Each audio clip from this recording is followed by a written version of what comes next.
The sun dipped behind the distant mountains, staining the Arizona horizon in gold and crimson as Luke Harrison rode in from the far field. His horse was weary.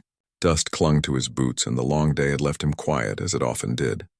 Luke lived alone on a broad stretch of land, miles from the nearest town. At night, only the wind and the coyotes broke the silence. He liked it that way. The quiet helped him forget the noise of his past, war, loss, and the mistakes that still shadowed him. He was mending a broken fence near the dry riverbed when he heard it. A faint sound carried by the wind. It wasn't an animal. It was something human, weak but real. Luke paused, his hand frozen on the post. He listened again. There it was, a soft cry, a whisper of pain. He reached for his rifle and began walking toward the sound, careful and alert. The desert was cruel, scattered with rocks and brittle brush. He moved quietly, scanning every shadow. Then, behind a fallen log, he saw her, a young Apache woman, barely 20. Her skin was pale beneath the dirt, her clothes torn, blood seeping from her side. She breathed hard, her eyes half open. When Luke drew closer, she tried to move, but pain stopped her. He knelt beside her, concern etched into his face. "You're hurt," he said gently. Her lips trembled and her hand reached toward something, a small knife, just out of reach. She looked at him, eyes dark and steady despite the pain. "I beg you, just make it quick," she whispered. The words struck him like a hammer. Luke froze. He'd seen death before, many times, but never had anyone asked for it so calmly. She wasn't asking for help. She was asking for an end. Slowly, Luke set down his rifle and shook his head. "No," he said softly. "I'm not doing that." She turned her face away. "You're a rancher. White man. You see Apache, you shoot." Luke's jaw tightened. "Not today." He tore a strip from his shirt and pressed it to her wound. She tried to push him away, but her strength was gone. "Don't waste time," she murmured, fading. Luke ignored her. He lifted her gently into his arms. She was light as a bird, trembling against his chest. "Hold on," he said. "You're not dying out here." He carried her to his horse, mounted with effort, and started the long ride home. The desert stretched endlessly, the wind dry and sharp on his face. He could feel her faint heartbeat against him. Every so often she stirred, trying to speak, but only whispers escaped. The sun vanished and night closed in fast. Coyotes cried in the distance. Luke urged his horse faster through the dark. By the time he reached his small wooden cabin, his arms ached, but he didn't stop. He carried her inside, laid her on the bed, and lit the lantern. Her wound was bad, a deep slash likely from a blade. Luke cleaned it with warm water, his jaw tight as she winced in pain. He worked carefully, wrapping fresh cloth around her waist. She was half-conscious, muttering words in her tongue that he couldn't understand. When he finished, he sat by the fire, watching her breathe. She looked young, maybe 19 or 20. Her black hair, tangled with dust, fell across her face. Even in pain, there was a proud strength in her features that caught his eye. He wondered what she'd been through, how she ended up alone and broken in the desert. Luke poured water into a tin cup and went to her side. "Drink," he said quietly. She blinked, suspicious, then took a small sip before slipping back into sleep. He sat for a long while, staring into the fire. He didn't know why he'd done it. He could have left her there, no one would have blamed him. The townsfolk feared the Apache, called them savages, enemies. But Luke didn't see an enemy. He saw someone who'd suffered enough. Maybe because he knew too well what it felt like to lose everything. Hours passed. The fire sank low. Outside, an owl cried through the wind. Luke took off his hat, rubbed his tired eyes, and looked at her again. She was breathing easier now. For the first time that night, he felt a flicker of relief. Morning came, spilling sunlight across the cabin. Luke woke in the chair where he'd slept. The girl was still there, her eyes open now, watching him with quiet suspicion. When he moved, she flinched. "You're awake," he said softly. "You're safe here. Why?" Her voice was weak but steady. "Why not give me to the soldiers? They'd pay you." Luke shook his head. "Don't want their money." She frowned, confusion flickering through her tired face. "You don't know who I am." "Doesn't matter," Luke replied. "You were bleeding." "That's all I needed to know." She studied him for a long moment, searching his eyes for lies or cruelty. She found none. Luke brought her a bowl of water and a small piece of bread. She hesitated before finally taking a few bites. Later that afternoon, he stepped outside to tend the horses. His gaze drifted toward the hills as thoughts circled in his mind. If anyone found out he was sheltering an Apache girl, trouble would follow. He could already hear the talk. Luke's gone soft, protecting one of them. But deep down he didn't care. He'd already made his choice. When he returned, she was sitting up, pale but awake. "Your name?" he asked. "Nia," she whispered after a pause. "My people call me Nia." "Luke," he said simply. "Luke Harrison." For a few seconds their eyes met. Two strangers from worlds that had only known hate. Yet, inside that small cabin surrounded by wind and desert dust, something fragile began to form. That night, as he checked her bandages, Nia's hand suddenly caught his wrist. Her eyes filled with tears she refused to shed. "You should have left me," she murmured. "My people are gone. I have nothing." Luke's voice was quiet but firm. "Maybe, but you're still breathing. That's something." For the first time, she didn't argue. Her eyes closed, and for once she slept without fear. Luke sat by the fire again, eyes lost in the flames. The desert beyond was cold and endless, but the cabin didn't feel quite so empty anymore. He didn't know what tomorrow would bring, and trouble. Danger, maybe worse, but for now he'd done what felt right. He'd saved a life. And somewhere deep inside, a part of him long buried, the part that believed in mercy, in second chances, stirred awake. When dawn broke through the cabin window, Nia opened her eyes slowly. The pain in her side still burned, but the warmth of the fire made breathing easier. For a moment she forgot where she was. Then she saw the rough wooden walls, the worn chair, and Luke by the door, mending a saddle strap. His movements were slow, careful, as if he didn't want to disturb her. She watched him quietly. Unsure what to think, he didn't look cruel. His skin was sunburned, his clothes dusty and plain. A man who had carried heavy burdens for a long time. When he noticed her watching, he nodded slightly. "Morning." Nia tried to speak, but her throat was dry. Luke poured water into a tin cup and handed it to her. She hesitated, then took it. The water was cool, soothing her parched throat. "You should eat something," Luke said after a pause, placing a bowl of warm stew beside her. The smell made her stomach twist. She hadn't eaten in days, but pride made her look away. "I don't take food from strangers," she said quietly. Though her voice trembled, Luke didn't argue. "Suit yourself," he said, returning to his work. The scent of stew filled the cabin. After a few minutes, hunger won. She took a spoon, eating slowly, never taking her eyes off him. Luke didn't meet her gaze. He gave her space. He'd learned that sometimes silence healed more than words. When she finished, she leaned back against the pillow, exhausted but calmer. Outside, wind moved through the dry grass. Horses neighed softly in the distance. Luke went out to check the barn. For the first time since waking, Nia was alone. Her eyes wandered across the room. A small table, a bed, a few books on a shelf, a lamp, an old rifle on the wall. Everything looked simple, clean, cared for. Her gaze fell on the door. It wasn't locked. She could try to run, but her body was weak. Each breath sent pain through her side. The bandage was fresh. He had changed it while she slept. That thought twisted something in her chest. Why would a white rancher help an Apache woman like her? When Luke returned, his boots heavy with dust, she was still awake. He added logs to the fire and said quietly, "You'll heal faster if you rest. Don't worry, and I'm not turning you in." She looked at him sharply. "You don't even know who I am." He met her eyes. "Don't need to," he said simply. Something in his calmness unsettled her. Men like him usually carried hate when they looked at her people. But his eyes held something different. A quiet sorrow, the kind born from seeing too much death. Days passed slowly. Luke worked the ranch as always, feeding the horses, chopping wood, fixing fences. He left early and came back when the sun went down. Nia spent her days resting, watching him through the window. His movements were steady, his back straight, his hands rough but gentle with the animals. He didn't ask her many questions. When he did speak, his voice was low and even.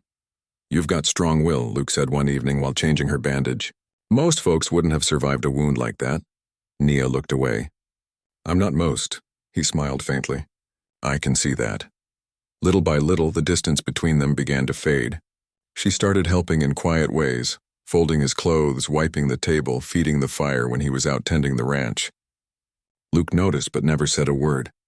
He simply made things easier for her, leaving water within reach, setting food nearby when he knew she wouldn't ask. One night, a cold wind swept across the plains. The sound whistled around the cabin and woke her. She turned toward the fire. It had burned low. Luke sat before it, staring into the flames, lost somewhere far away. His eyes looked tired, older than his years. "Why do you live here alone?" she asked softly. He didn't answer right away. Then he said, "Lost someone." Didn't much care to be around people after that. The firelight flickered across his face. "Your wife," she guessed. He nodded slowly. "A long time ago. Fever took her." Nia was silent for a moment. Then she whispered, "I lost everyone too. My father, my brothers. Soldiers came to our camp. Only I ran." Luke looked at her, his gaze heavy with understanding. "I'm sorry." They said nothing more, but in that quiet moment, something passed between them. A fragile peace, the kind that comes when two hearts recognize the same kind of pain. By week's end, Nia could walk a little. Luke found her standing in the doorway, leaning against the frame, staring out at the endless desert. The red rocks and golden sand stretched toward distant mountains glowing beneath the sun. "You shouldn't be out here yet," he said gently. "I needed to see the sky," she replied. "It feels free," Luke nodded. "It is. But it can turn cruel if you're not ready for it." She smiled faintly. "You sound like an elder from my tribe." He chuckled softly. "Maybe I've just lived long enough to listen." Later that day, she tried to help with the chores. She insisted on feeding the horses, though every movement came slow. Luke didn't stop her. He stayed close in case she faltered. Watching her stroke the horse's neck with gentle hands stirred something deep in him. Memories of his late wife who used to whisper to the animals like they were old friends. The thought hit him hard, but he kept it buried. That night, as they ate by the fire, Nia asked quietly, "Why didn't you do what I asked that day?" Luke stared into the flames for a long moment before answering. "Because I've seen enough dying. I used to think mercy meant ending pain, but sometimes mercy means not giving up on someone, even when they've given up on themselves." Nia looked at him, her eyes softening. No one had ever spoken to her like that before. For a brief moment, she forgot the wall that divided their worlds. The next morning, Luke rode to town for supplies. Nia stayed behind, sweeping the floor and feeding the fire, her body still weak but her spirit lighter. Yet beneath that calm worry lingered. What if someone in town discovered her? What if they came searching? When Luke returned that evening, his face was tense. "There's talk in town," he said quietly. "Someone saw tracks near the river. They think an Apache's been around." Her hands trembled. "You shouldn't have helped me," she whispered. "They'll come for you." Luke's voice was firm. "Let them come. I don't care what they say." Tears welled in her eyes, but she turned away so he wouldn't see.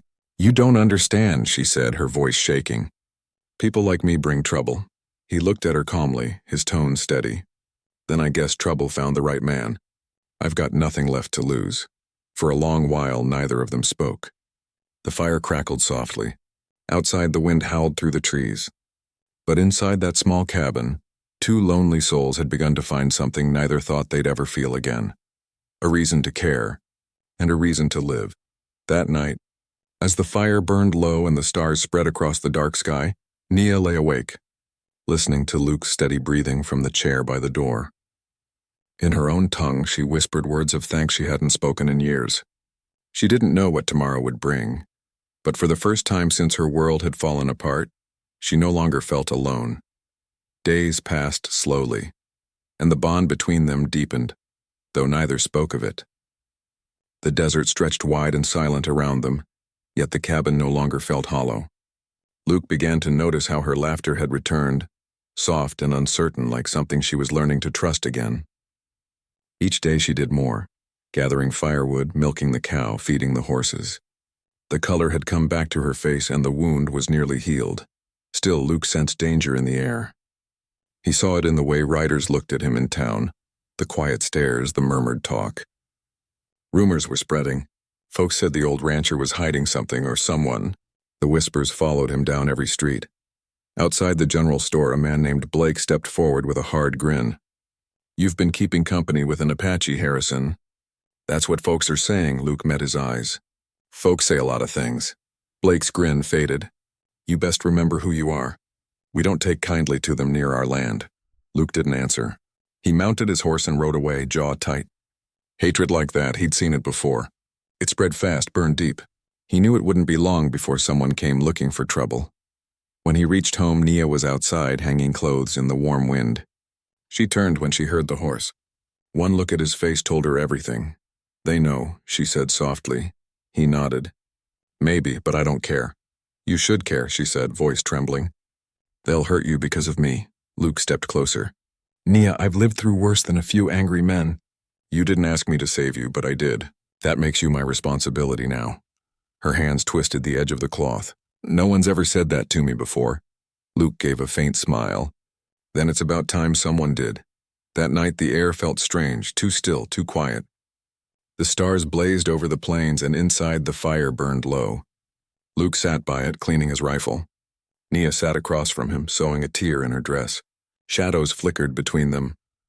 Luke, she said after a long pause, if they come, will you fight them? He looked up. If I have to. You could give me to them, she said softly. They'd leave you alone. He shook his head. That's not how I live, she didn't reply.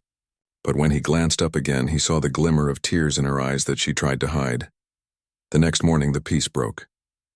Luke woke to the distant rhythm of hooves. He stepped outside, the sun barely risen, and saw 3 riders approaching. Men from town. His hand went to his belt as they halted near the fence. Blake was in front. Morning, Harrison, Blake called, his tone mocking. We came to see if the talk's true. Luke said nothing. Blake looked past him toward the cabin. Just want to be sure you ain't hiding someone dangerous. You understand, Luke's voice was calm.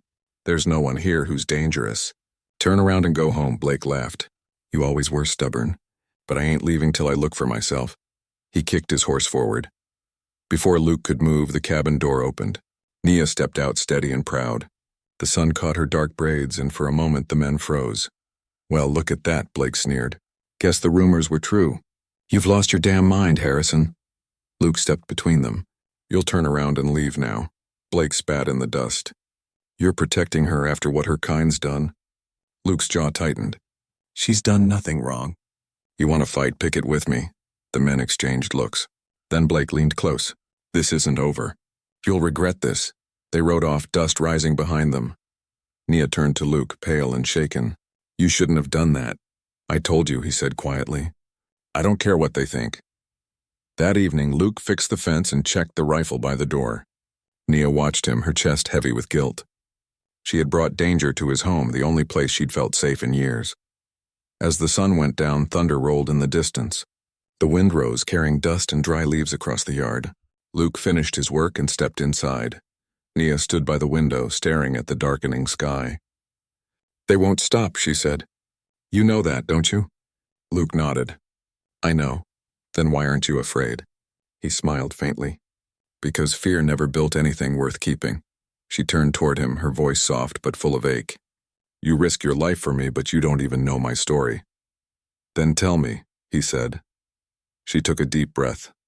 My father was a chief. He taught me to ride, to fight, to hunt. But one night, soldiers came. They said they brought peace, but they brought fire instead. They took everything. I ran because he told me to. I ran until I couldn't anymore. Her voice broke. I thought it'd be better to die than live alone. Luke's eyes softened. You're not alone now. The words struck her harder than she expected. For a long moment she couldn't speak. Then she whispered, I used to hate your people. But you don't act like them. Luke stared into the fire. Maybe because I've seen what hate does. It took my wife. Took my peace. I won't let it take more. Outside the storm broke, rain pounding against the roof, thunder shaking the walls. But inside the fire burned steady. They sat together without another word. But the silence between them no longer felt empty. When morning came, the storm had passed. The air was cool and clean, the land washed new. Luke stepped outside, studying the quiet fence line. For a brief moment he hoped the worst had gone. But deep down he knew better. Later, as they worked side by side fixing a water trough, Nia glanced at him and said softly, If they come again, I'll fight too. Luke looked at her, startled. You're not healed yet. She lifted her chin. My body is weak, but my heart is strong. I won't hide while you protect me. He saw the flame in her eyes and nodded slowly. Then we'll stand together. That night, when the stars returned, the ranch was still again. Luke sat on the porch, rifle across his knees, watching the horizon. Nia came out wrapped in a blanket and sat beside him. You ever think of leaving this place? She asked. He shook his head. It's my home. I built every wall, every fence post with my hands. If I walk away now, I lose more than land. She nodded. Then I'll stay too.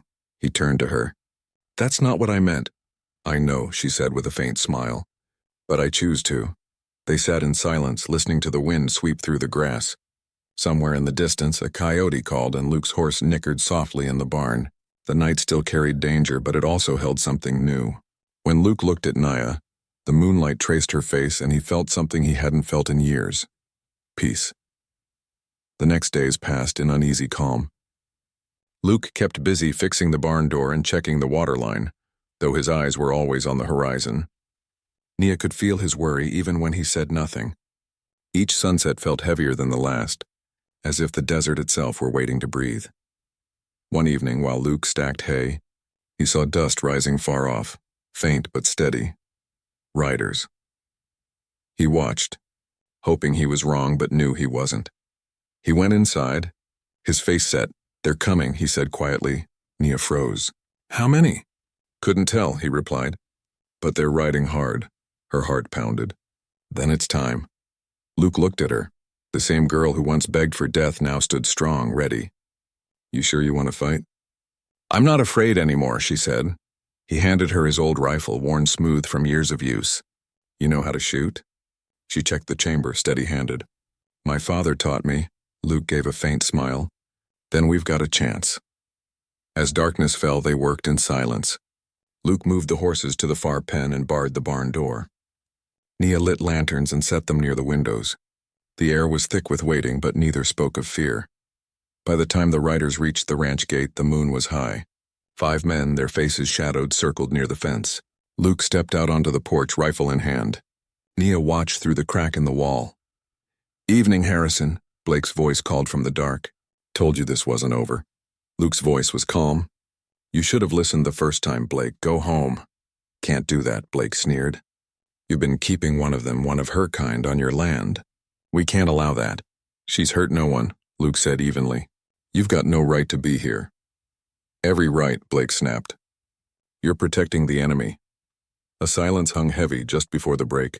Then Blake raised his gun. Move aside, Luke. Luke fired first. The shot struck dirt near Blake's horse, sending it rearing. Chaos broke loose. Men shouting, glass shattering, bullets tearing through the night. Nia ducked low, grabbed another rifle from the wall, and ran to the back door. Through the loft window, she saw Luke steady as stone, returning fire. She aimed once, squeezed the trigger, and one man dropped back into the dust. The fight raged until the riders finally broke and fled into the darkness. The desert went still again. Only the wind, only Luke's rough breathing. He leaned against a post, clutching his shoulder, blood dark on his sleeve. Nia ran to him, hands shaking. You're hurt. It's nothing, he said, though his voice was strained. She helped him inside and pressed a cloth to the wound, tears filling her eyes. Why did you do this for me? You could have let them take me. He met her gaze through the pain. Because you deserve to live. That's reason enough?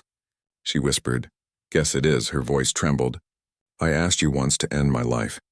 Instead, you gave me a new one. Luke smiled faintly. Guess I'm stubborn that way. Rain began to fall, soft and steady, washing the dust and blood from the porch. Inside, the fire burned low and warm. Nia stayed by his side all night, changing the cloth, making sure he didn't drift into fever. When morning came, the air was clean again. Luke opened his eyes and saw her sitting beside him, half asleep, still holding his hand. You stayed, he murmured. I wasn't leaving, she said. He smiled weakly. You did good last night. Kept your head. Her eyes softened. I remembered what my father taught me. Protect the one who protects you. He tried to sit up, but she pushed him back gently. Rest. You've done enough. For the next few days, she cared for him as he once had for her, feeding the horses, fetching water, cooking simple meals. When he tried to thank her, she only smiled. Now we're even. But deep down they both knew it wasn't just gratitude anymore. Something stronger had taken root, quiet but unbreakable. One evening, Luke sat outside, arm in a sling, watching the sunset. Nia brought 2 cups of coffee and handed him one. "You think they'll come back?" she asked. "Maybe," he said, "but not soon. And if they do?" He took a slow sip. "Then we'll face it like before," she smiled softly. "Together." "Together," he echoed. They sat in stillness, listening to the wind hum through the desert grass. "You changed my life, Luke," Nia said. "You showed me there's still good in people." He turned to her. "You changed mine. I'd forgotten what it meant to care for someone." Her eyes glistened. "You cared the moment you found me, you just didn't know it yet." That night, as stars filled the sky, Nia sat by the fire, watching the flames. She remembered the girl who once begged for death, weak, frightened, lost. That girl was gone. In her place stood a woman who had fought, who had found purpose and someone worth protecting. Luke watched her quietly from his chair, warmth spreading in his chest. The fear and loneliness that had haunted him for years were fading. In their place was something steady, real. Trust outside. The land stretched wide beneath the moonlight. Inside, 2 souls once broken shared one small light that refused to fade. When Nia turned and met his eyes, she saw the same quiet strength that had once carried her back from the edge of death. And in that quiet glance, they both understood what no words could say. They had saved one another. The weeks went by, and the land slowly healed from the storm and the fight. Grass returned after the rain, and the air felt fresh, alive again. Luke's wound closed over time, though his shoulder stayed stiff. He never complained. He never did. Nia remained close, helping with the work he couldn't manage. Their days moved in a quiet rhythm, like the land and the wind had finally learned how to live together again.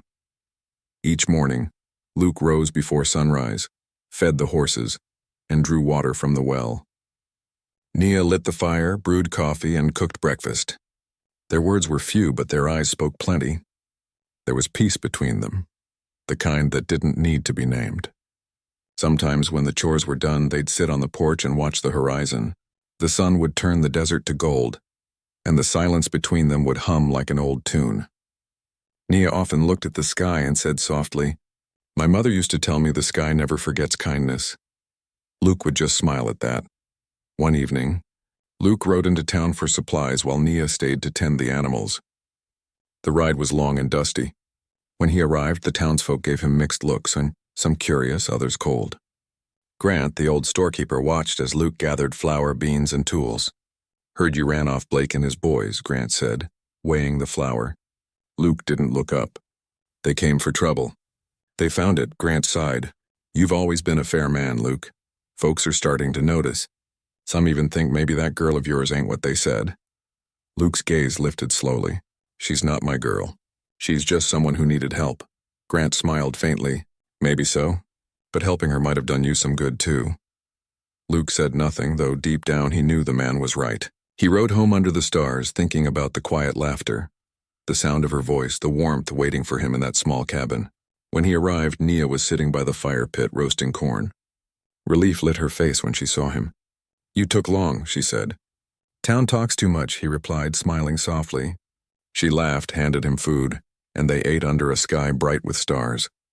Afterward, she gave him a small wooden carving, an eagle with wings spread wide. "I made this," she said. "My father carved them. It means strength and freedom." Luke turned it in his hands, tracing the smooth wood. "It's beautiful," he murmured. "It's for you," she said. "For saving me. For giving me a place when I had none." He looked at her gently. "You don't owe me anything, Nia." She shook her head. "It's not about owing. It's about respect."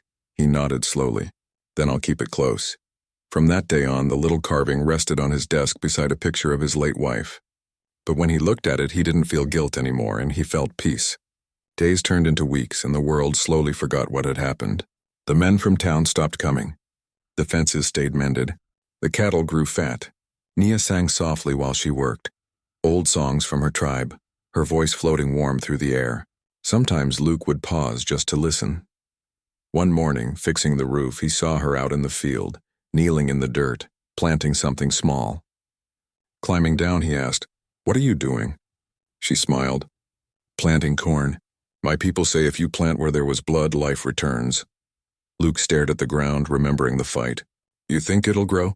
He asked. It always does, she said, if you care enough. Months later, the corn rose tall and green. The land that had once seen hate now held life again. Every time Luke passed the field, something shifted inside him, something soft like forgiveness. One evening, travelers stopped by the ranch asking for water and rest. Luke welcomed them without hesitation. Among them was an older Apache man. When he saw Nia, he froze, emotion flooding his face. Child, he whispered, we thought you were gone. She ran to him, tears spilling. Uncle, she cried. Luke stepped back, giving them space. They spoke in their own tongue for a long time, voices heavy with feeling. When they finished, Nia turned to Luke. He's my mother's brother, she said, smiling through tears. He's been searching for the ones who survived. Luke nodded. You found family again. Her smile faded. They're leaving in the morning. They want me to go with them. The air stilled. Luke's chest tightened, but his face stayed calm. You should, he said softly. They're your people. She looked at him, searching his eyes. And you? She asked. I'll be fine, he said with a faint smile. The ranch still needs work. That night she packed quietly while Luke watched from the doorway. When she turned to him, her voice trembled. You gave me a reason to live again, Luke. I'll never forget. He nodded. You've got a strong spirit, Nia. Go where you belong. But when dawn broke and her uncle's group prepared to leave, Nia stood still beside her horse. The sun rose, gilding the ranch in gold. She looked at the open road, then back at the cabin, the fields, and the man who had never turned her away. Her uncle called her name. She shook her head. My place is here, she said quietly. Luke's eyes widened. You sure? He asked. She smiled. Yes. This is home now. The travelers nodded and rode off, leaving a trail of dust behind. Luke stood silent until Nia walked back toward him. I thought you'd go, he said. I did too, she replied. But sometimes home isn't where you were born. It's where someone cares for you. His voice softened. You'll always have a home here, Nia. That evening they sat by the fire, the orange glow flickering between them, crickets singing outside. Nia rested her head lightly on his shoulder. For the first time in years, Luke felt something pure. Not loneliness, not loss, but peace. The days ahead were calm. The ranch thrived, the cornfield tall and golden. Travelers came and went, telling stories of the old rancher and the Apache woman who ran the land together. Two souls from different worlds who had found family in each other. Luke no longer cared what folks said. Each morning when the sun rose and Nia stepped outside to greet the day, he knew that every bit of pain had led them exactly where they were meant to be, and when the desert wind drifted through the golden fields, carrying the scent of new life, Luke would glance at the small eagle carving on his desk and smile, because mercy, when given freely, could turn strangers into family, and pain into something that finally felt like peace.